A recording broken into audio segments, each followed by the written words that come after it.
right, so everybody, thank you so much for joining me today and also the Salt Lake County Aging and Adult Services Health Promotion Team with um, our very first Healthy at Home webinar. I am super excited to be a part of this presentation and super excited to be the first person to be presenting. Today we're going to go over posture and why it's so important to your physical health as well as your brain health and emotional health. And I added the plus it's a great way to increase your core strength, because one of the questions that I get a lot from participants is how do I strengthen my core? And so I thought that with that we could explore how this is kind of like an all-day core workout. Before we get into that, though, I did want to talk a little bit. I want to talk about myself. Not really. I just want to give you a little bit of background. I've been with the health promotion team since May of 2019, so relatively new to the team and relatively new to Salt Lake County.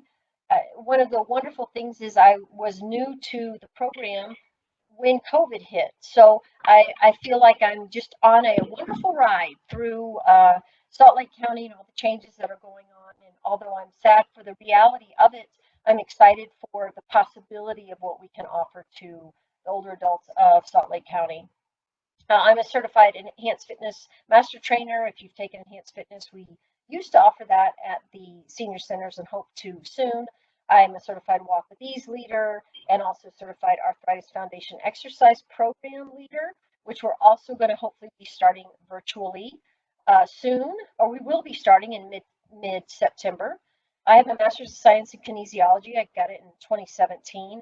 I have a variety of certifications as a personal trainer, and I've been in the fitness industry since 1995. So I've worked with older adults since about 4 or 5 years now. I'm also a licensed therapeutic recreation technician.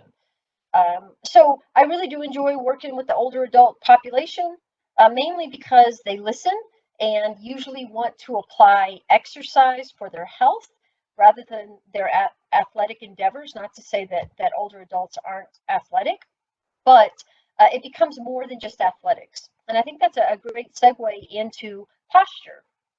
One of the things that I want to talk about a little bit here is the setup of our spine. So I know that many of you know about the spine, but I do want to go over it. And I do, for those of you who have the video, you can see my slide, and I'm going to be a bit more descriptive just in case there are people. Oh, I guess everybody on here can see the slides, so that's pretty awesome. So we're going to go over, if you look at the picture on the right-hand side, it shows the natural curves of the spine. Our spine is not straight up and down. It does have some natural curves to it. And I want to point that out only because if we know where those curves are, we can understand why they become exaggerated when we practice poor posture. So we're going to start off with the cervical spine, and that's our neck. I'm not getting super technical. It's what, 8 or 9, 7 or 8 vertebrae up there. And you can kind of see in the picture, there's a natural tendency for it looks like it's kind of flexed towards the back, if you will, the back of the body. And one of the things that I don't think that we often think about is we're balancing our bowling ball head on top of this little bitty spine, I mean, relatively speaking. And our head weighs, it's not light. The average head is 10 to 11 pounds. So that means there are people with smaller heads, obviously, and there's people with bigger heads. But it's still a 10-pound, let's just say 10 pounds for ease, weight that's kind of balanced on top of this spine. And of course, we have muscles there to help balance it and keep it in position.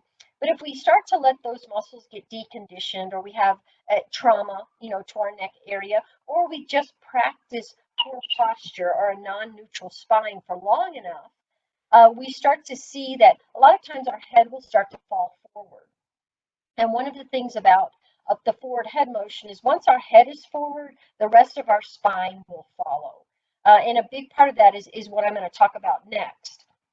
But you can see that it does have a little bit of curve. Um, Ideally, with our posture, we want to have our ears right above our shoulders to allow for all the muscles that hold our neck in place to be balanced. And we're going to talk about muscular balance in just a moment. So there's our cervical spine.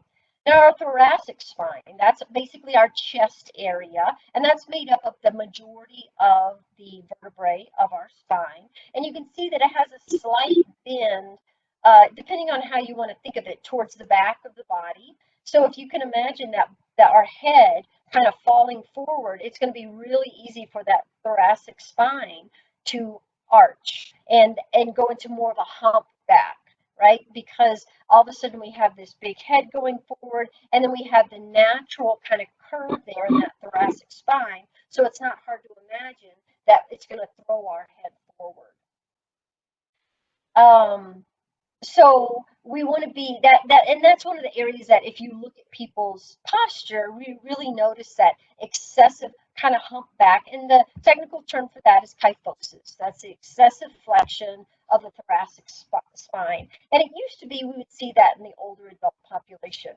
You know, that's not the case anymore. We see that kyphosis, or that extreme that hump back, if you will, in all ages nowadays. And of course, part of that is because we practice poor posture, but a big part of it is because we're doing just what we're doing now. We're sitting, but we're not just sitting and looking straight forward. We're either looking down at our computer or down at a book.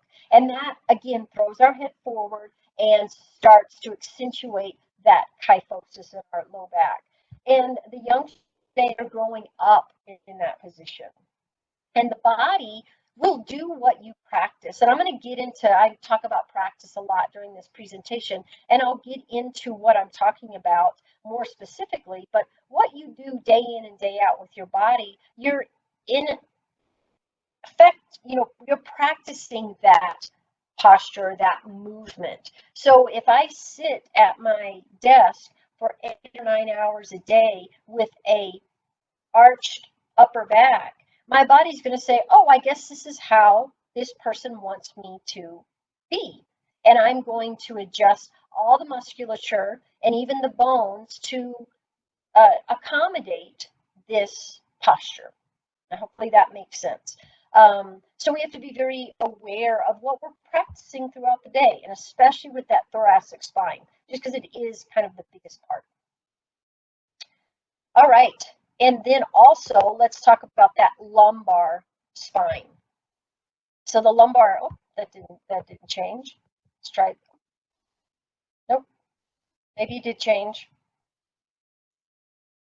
Okay, I forgot to change the top of this slide. It is the low back area. That's the lumbar spine, and that's what I'm talking about right now, kind of that bottom third of the spine. And it does have, again, a slight bend, the opposite direction of the thoracic spine, a little bit more in line with that cervical spine. And so one of the issues when I talk about like posture, one of the issues is if we don't have, core strength, if we don't have a strong core, you can see how easy it would be for that lumbar spine to just bend towards the front of our body, because that's kind of naturally what it's going to do anyway. But the lumbar spine is a very interesting area because you can have people who have hyperextended lower backs, and then you have people who have flattened lower backs. And there's a big range of names that are assigned to the different postures out there. And I'm sure you've heard of there's sway back, there's hyperextended back, there's neutral posture, there's all these different postures out there. Lordosis is that overextension of the lower back. Again, the kyphosis is the overextension of the overflexion of the thoracic spine. So one of the problems is if you imagine that head on this picture pushing down, you're going to see that head kind of go forward, that arch be accentuated in the thoracic spine, causing that kyphosis, and then maybe a compression in that lower back, whether it be flattening it out or hyperextending it. And if you start to notice people's posture, you'll really start to see these um, patterns in people's postures. So there you go. There's the spine. There are the kind of the natural curves of the spine. Very, very quick. So let's just talk about posture and what are some of the benefits of maintaining a neutral spine. And I really try to not call it bad posture or good posture.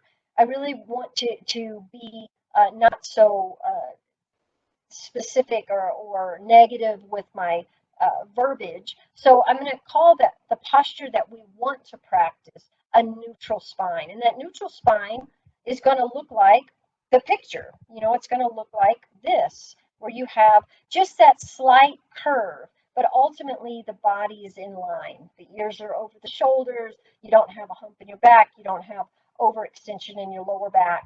That's what we're looking for.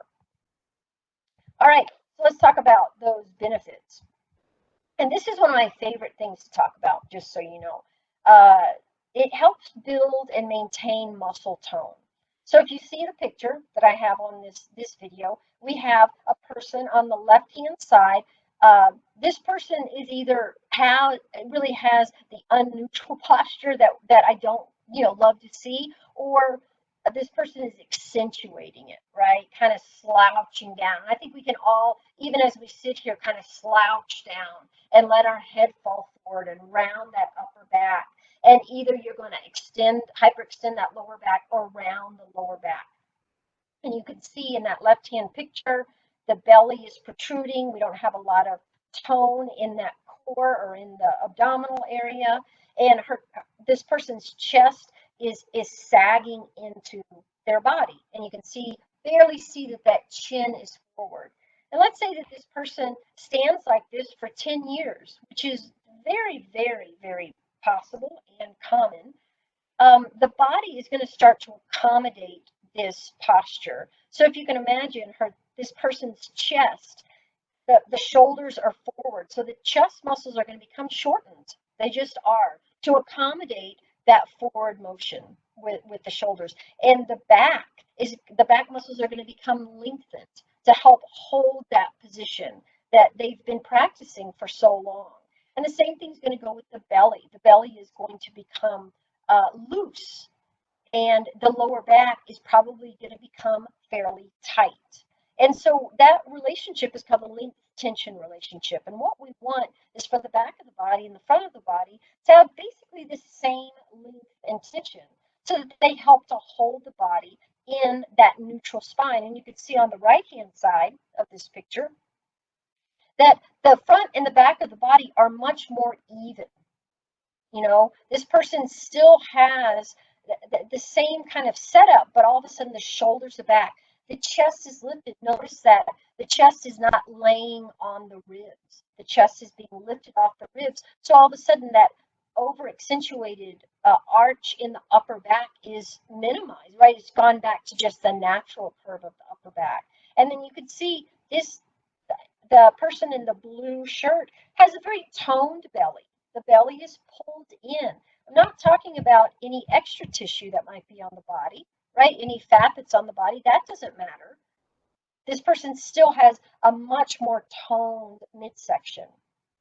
That toned midsection is helping to support the lower back. And all of a sudden, we're talking about a much better length tension relationship. So simply by sitting up or standing up in good posture, you are building muscle, if you will. You are helping to maintain that proper muscle tone.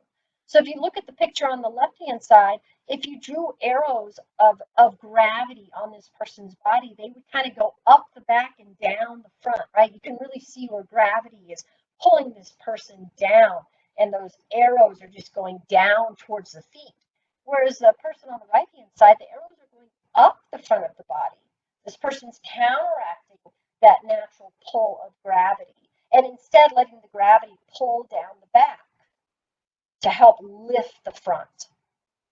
So that's a huge deal. And I think a lot of people, especially those who don't like exercise, find it very wonderful that all of a sudden you can kind of exercise simply by sitting up tall. And that's when I get into it's good for the core. It also improves our lung capacity, which improves oxygen to the brain. And breathing is a big deal nowadays. It's always been a big deal, but we really know that when we're not getting good breaths, we're not getting good oxygen to the body. And right now, we really are aware of our brain health. And one of the things that the brain really loves is oxygen. Oxygen is truly fuel for the brain. Yes, it likes what glucose and it likes some other things, but you cut off oxygen supply to the brain, and the brain gets very upset and damaged, right? So if you look again at this picture of this person on the left hand side, how well are they going to be able to expand their lungs? Their chest is sitting on their lungs, restricting that movement in the lungs. Whereas the person on the right hand side has much more, is going to be much more successful at a lifting the ribs, but also having that diaphragm move up and down because the core is in a much more beneficial position for that diaphragm to do its work. So we want oxygen to our body. We want oxygen to our extremities, to our fingers, and to our toes. And we definitely want it for our brain. And so all of a sudden, just by sitting up tall, we're going to theoretically, right, increase that oxygen flow to our body. Super important. Super important. So another thing is it can ease low back pain, and this just kind of circles back to that length tension relationship. So if you can imagine the person who's standing in the non-neutral or the slouched position, their lower back is really being compressed. And whether their low back is hyperextended and their rear end's kind of pushing towards the back of the room, or whether they have a flattened lower back and they have that tucked pelvis, that lower back is really getting a lot of compression. And that usually will result in that a messing up of that length tension relationship. And a lot of the times what happens is the lower back gets very, very tight and the core or the abdominal area gets very, very loose, and there's not this symbiotic, supportive relationship going on, and all of a sudden that lower back is working overtime, and we have this lower back pain. Now, obviously, there's lots of reasons for lower back pain. It's one of the most common things that elude the therapy people and the doctors because we just tried to figure out how to ease it, and it works in some people and not in another and not in others. But if you stand up tall and you lift that bowling ball head off of your spine, most of us can feel instant relief in any sort of lower back discomfort that we're having. I had lower back pain all through my 20s. I've always been fit, you know what I mean? I've always been pretty active. But in my 20s, I did have a lot of lower back pain until somebody said, hey, your posture's awful. And since then, I've really been working on it, and I don't have low back pain anymore. The only time that I will have it is if I go to like a museum where I'm standing for a long time on hard floor. And usually I can counteract that because I'll start to feel it and then be like, oh, I need to stand up straight. So that pain in my lower back is my body's way of saying, hey, you're not standing in a position that allows us muscles to support the spine in a way that makes sense.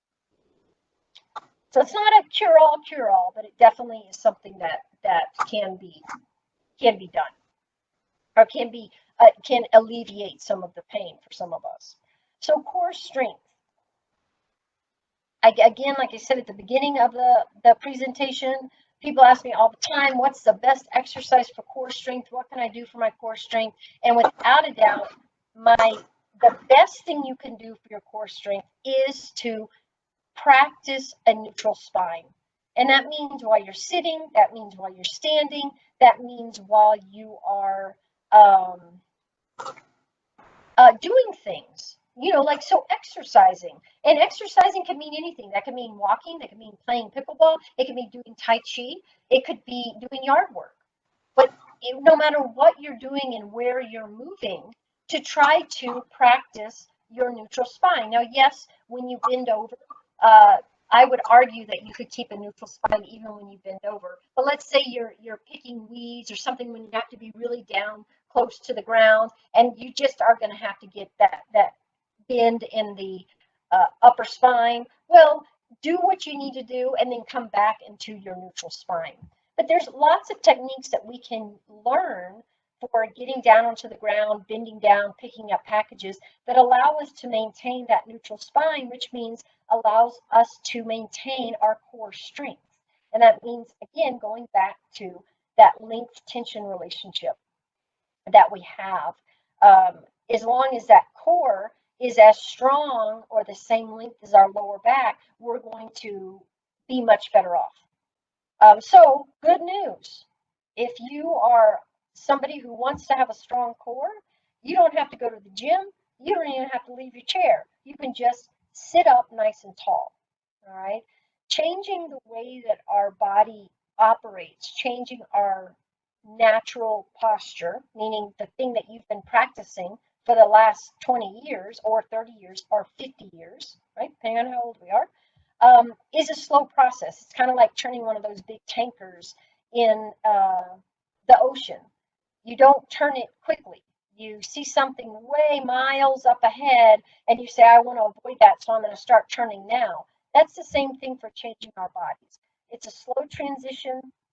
If I were to tell you, hey, you have kind of a kyphotic bend to your upper back, and I want you to change that by sitting up tall for the next 10 hours, you would be very sore and it would be very uncomfortable. And that would be very bad advice coming from me. It's something that we want to do slowly, and slowly your body will change with your practice, right? So we're going to start to practice a neutral spine, and our body will start saying, hey, this does feel good, and I can do this, and it actually feels better to hold myself up tall than to slouch. Whereas now, your body might be like, hey, this slouching's easy. I can do this, no problem. It just depends. So remember, all this is slow, slow transition. All right, and then continuing, of course, with the positive aspects. These are a little bit different, but one of the things that I really want to point out is it helps to improve our balance. So, because if our head is forward, then if we trip, we're going to fall forward. We already got 10 pounds or 11 pounds or whatever it is of our head helping to propel us forward. In fact, I was walking down at the dog park this morning, and there was a woman, and I don't know how old she was. She wasn't in her 20s. She was probably in her 50s or 60s, and for all I know, she was 80. But she tripped and started to fall forward, and actually, the person she was with grabbed her. But I think she would have recovered. She looked pretty capable. But anyway, I saw that natural uh, tendency to fall forward. And luckily, she had pretty good posture because I had noticed her beforehand. But had she had a really accentuated forward roundness to her, it would have been much harder to recover. And there's a lot of classes out there right now that are focused on balance, especially with older adults, although I think they should be with all people because, like I said, the youngsters nowadays. One that's really, really been proven to help with our balance is Tai Chi. One of the biggest, I think, parts of Tai Chi is finding that neutral spine. And not only finding it, but operating in it, stepping forward, stepping back, moving our arms as we step to the side, as we turn. And all that does is help to really get us into that neutral spine and then make us move. But there's also Pilates and yoga, and obviously any sort of movement is going to help. But that's why I say it's really important for you to learn to operate in your neutral spine. You don't just want to be able to stand up and sit down in neutral spine. You also want to be able to wash your dishes and go grocery shopping and do most things in this neutral spine. But it definitely improves our balance, which decreases our risk of falls, which is great. Another thing that, and this is not proven, although there's lots of studies that seem to point towards this, that you can just have an improved emotional state, increased confidence. There was one study done having people stand in that super person position, right? Superman, superwoman, super person, however you want to think about it. But you're standing up with your hands on your hips. You have your belly in tight. You have nice long lower back. Your chest is lifted, ears right over the shoulders. And you just feel more capable of doing things. There's no, you know, the two groups of people that I tend to assign uh, good posture, if you'll allow me to use that right now, to is going to be the military and dancers, right? I get asked a lot if I was in the military, partly because I'm pushy and loud, and partly because I have pretty good posture, right? I stand up tall. No one asks if I'm a dancer, which kind of hurts my feelings, but that's okay. But those are the two areas, and those are two areas that we think about with confidence, right? The military, there's confidence there. Dancers are very confident in what they're doing. So try that out the next time that you are feeling emotionally drained. Try doing a posture reset. And I'm going to show you this posture reset in just a second. Try standing up tall and see if that affects your emotional state. If you have something that is scary or stressful for you, stand up tall before you enter that room. You know, maybe you're going for a job interview. Maybe you're going to talk to somebody and you know it's going to be a little bit of a struggle. Well, see if this works for you. And if you have, again, if you have this picture of Superman next to that left-hand picture of the postures that I had earlier in the slideshow, which one do you think is going to be more capable? And I know that's perceived. I get that. But even the Superman picture, and again, super person, um, is going to just be able to operate better, going to be able to turn their head side to side better than the person who has that rounded upper back because it just limits the ability to turn the head. So try that one. I think it's great. It's a 3-minute posture reset. And this is a video, and I don't know if I'm going to show it. I might wait till the end to show it. But this is a video that's on the Salt Lake County YouTube channel. And it truly is 3 minutes. I think it's 3 minutes and 20 seconds because I have to introduce myself. This is something that I did at Mount Olympus a couple of months ago. And I think it's something that you could look at multiple times until you get the posture sequence that it goes over. So let me go to the next slide and let's talk about this. So the daily posture sequence, and when I say daily, this is something that I do right around now. Between 1:30 and 3, I have the blahs. I can't, I get tired. I get tired of looking at my computer. I get not interested in what I'm doing unless I have something like this that really is engaging. And so this is when I'll do my posture sequence. If you would like to, you're welcome to stand up and do this. By no means do you need to. Because I'm not sure what video is being shown, I'm not going to. So for those of you who have good visualization skills, this is something for you to think about. Excuse me. And for those of you who do not want to stand for whatever reason, stay seated. You can do most of this seated. So if you're going to stand up, you're standing with your feet about hip width apart. And that's something that many of us struggle with. We think our hips are wider than they are. And remember, even let's say that you're someone who holds a lot of weight around their hips. It's not the outside of the hips that we're looking for. We're looking for the bone structure. So unless you actually have a wider pelvis, you don't necessarily need your feet super far apart. You want your feet right below the pockets of that pelvic bone. And in general, we want our toes, all 10 of them, unless they're crooked, facing forward. A lot of us stand with our toe with an external rotation. So our big toes might be pointed forward, but the other 8, if you have all 10, are pointed out to the side. And we want to try to correct that by getting all 10 toes facing forward. Next, what we're going to do is pull a string out the crown of our head. So those of you seated right now, you can do this. You got an imaginary string. The crown of the head is the back of the skull, not the front of the skull. So the chin position shouldn't change here. And we're going to pull that string up towards the ceiling. And just by doing that, you're going to lengthen your entire spine, right? You're going to lengthen that cervical spine, and that's going to help to lengthen the thoracic and help take that pressure off the lumbar spine.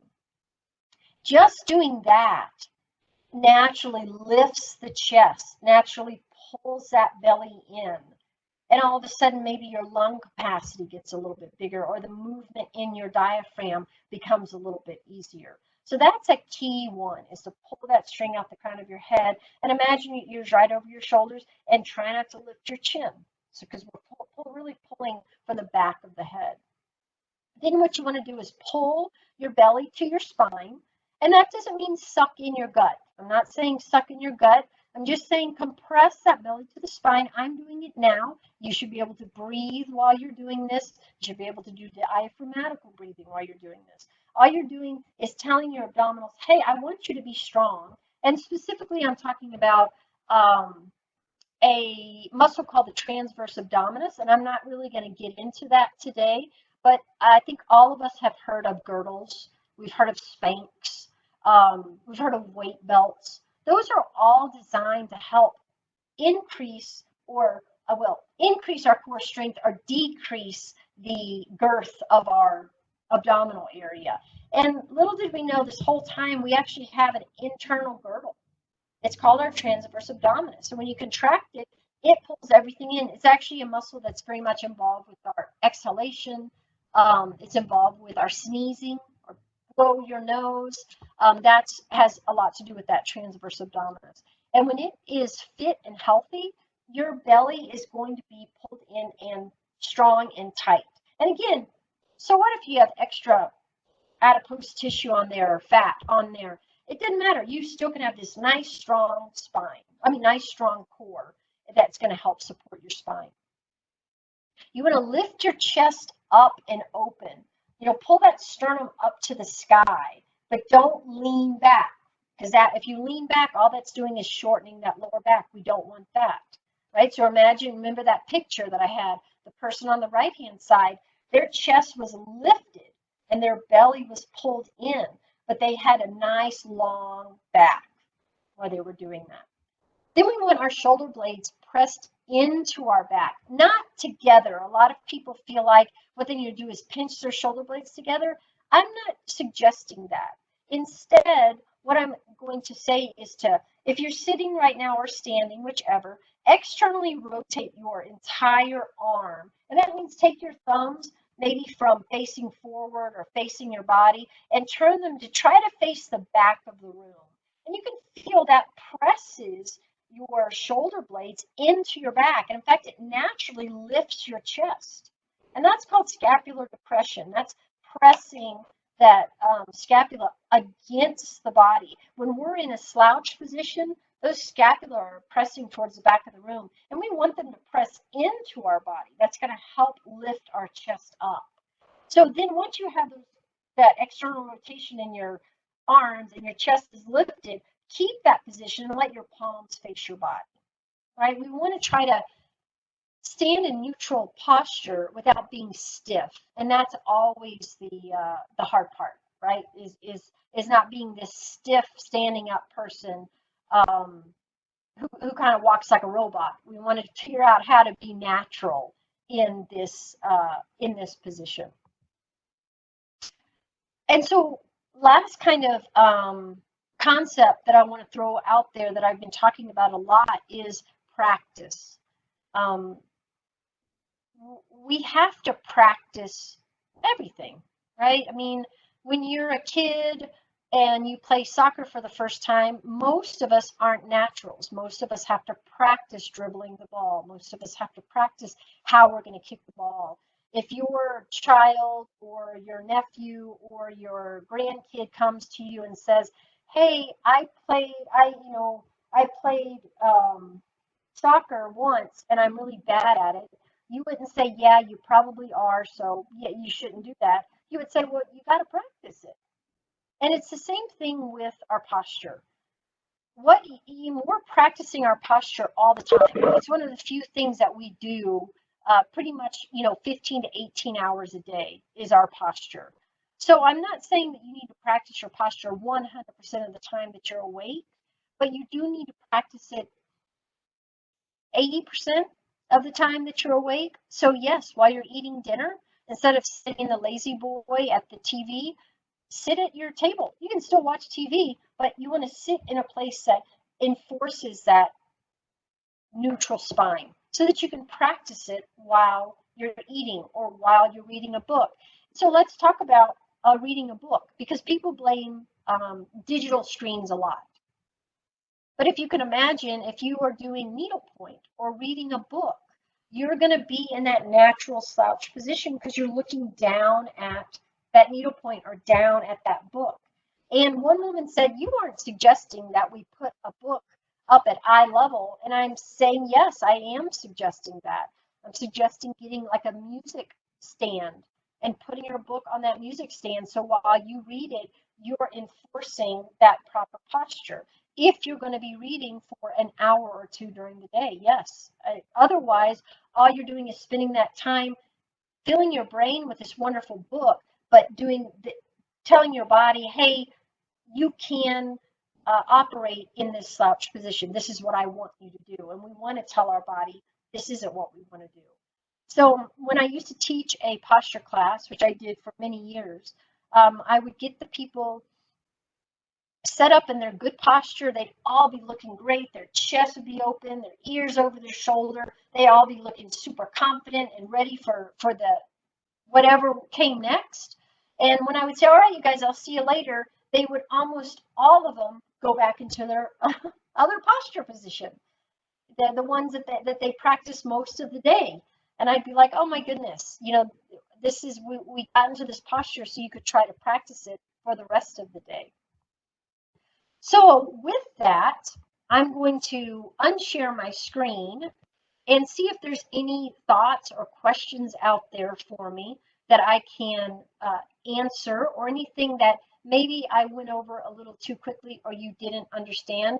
If you have a question, you can always put it in the chat box. If you don't have your camera turned on, I can't see you if you wave.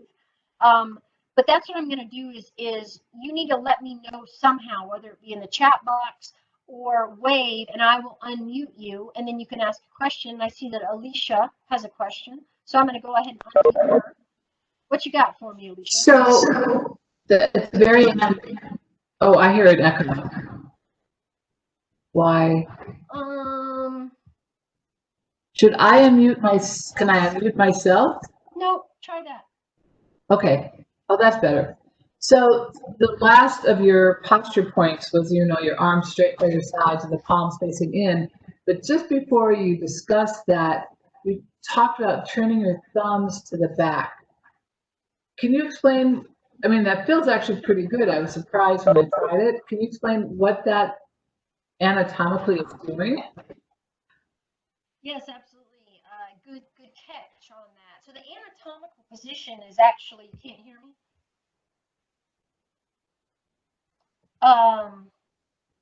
Hang on, my sound will come back. Can you hear me now? Yes. Okay. The anatomical position, if you can imagine that drawing, of the human figure, their palms are forward on that anatomical position.